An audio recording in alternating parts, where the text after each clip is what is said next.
میرا قبول استعفا کیا جائے، ریاست ان کے ہاتھوں محفوظ نہیں، میں کس لیے یہ راز رہنے دوں؟ میں زبان کھولوں گا، ریاست کو خطرہ ان سے ہو گیا ہے تو میں زبان نہ کھولتا، مگر جب میری مخالفت میں استعفے قبول کریں، نواز شریف نے سزا دے دی تو یہ سینے میں راز رہتا۔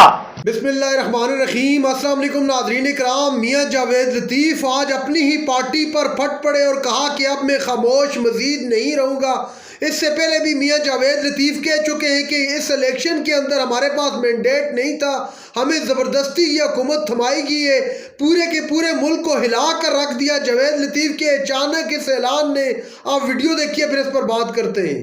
ریاستی اداروں میں بیٹھے لوگ اگر آج بھی بے نقاب نہیں ہوں گے، 9-10 مئی کے سہولت کار اور اداروں میں بیٹھے لوگ بھی اور سابق جو ہو گئے ہیں وہ سب مل کے یہ ساری پلاننگ کر رہے تھے، اگر میری جماعت کی حد تک ہوتا تو یہ سینے میں راز رہتا تو میں زبان نہ کھولتا، مگر جب میری ریاست کو خطرہ ان سے ہو گیا ہے، جب میری ریاست ان کے ہاتھوں محفوظ نہیں میں سمجھ رہا، تو پھر میں کس لیے یہ راز رہنے دوں؟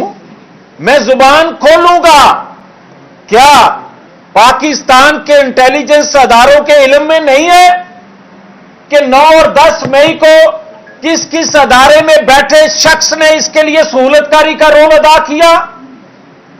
اور جو کیا وہ اگر بے نقاب ہو جائیں اور کر لیے جائیں تو یہ وہی کردار ہیں جنہوں نے 2017 میں پاکستان کی بربادی کی بنیاد رکھی، وہ سارے کے سارے بے نقاب ہو جائیں گے۔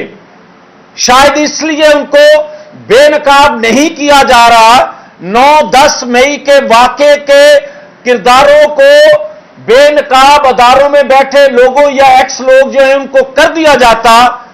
کئی لوگ یہ سوچ رہے ہیں کہ 2017 کے کردار بھی کہیں بے نقاب نہ ہو جائیں، اب کرنا پڑے گا۔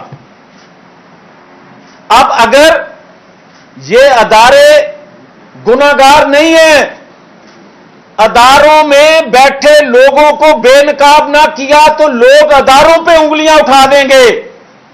اگر ریاست کو جو کہ خدا کے فضل و کرم سے مضبوط بنانا ہے، سب پاکستانیوں کی آواز پکار ہے، مگر ان کرداروں کو چھپانے سے نہیں ہو سکتا۔ اگر اداروں میں بیٹھے لوگ یہ سمجھتے ہیں کہ جس طرح 450 لوگ پاناما میں تھے اور جس کا ذکر پورے افسانے میں نہیں تھا نواز شریف کا، اس کو صرف اس پاناما کی آڑ میں سزا دے دی اور اس میں بھی عالمی قوتوں کے لوگ شامل تھے اور یہاں سے سہولت کاری ہو رہی تھی، ایجنڈا ان کا تھا جو پاکستان کے اندر سی پیک نہیں دیکھنا چاہتے تھے، جو پاکستان کو ترقی کرتا نہیں دیکھنا چاہتے تھے، ان لوگوں نے سہولت کاری عالمی قوتوں کی کہ آئین سے ہٹ کے کوئی چیز قبول نہیں کریں گے، اور پاکستان مخالف قوتوں کے اعلی کار پاکستان کے اندر جو بنے ہوئے ہیں اور جو مرکزی کردار ہے، اور کبھی یہ سنا ہے آپ نے کہ کوئی بلوائی، کوئی دہشت گردوں کا گروہ، اس کا سربراہ جو ہے وہ خود جا کے آپریشن کرے؟ وہ نگرانی کرتا ہے، وہ ڈیزائن کر کے دیتا ہے، جو کہ عمران خان نے کر کے دیا۔ یہ اب راز نہیں ہے، یہ بات سب کے سامنے ہے۔ اور جو بات ہمیں کہی جاتی ہے کہ جناب یہ پاکستان میں ہو رہا ہے، مگر دنیا میں کہیں نہیں دیکھا کہ وقت کے قاضی جو ہیں وہ کسی کی خواہش کے مطابق کبھی استعفے قبول کریں اور کبھی اگلے لمحے کہیں کہ ان کی خواہش نہیں ہے لہذا استعفے واپس۔ کبھی وہ اسپیکر کو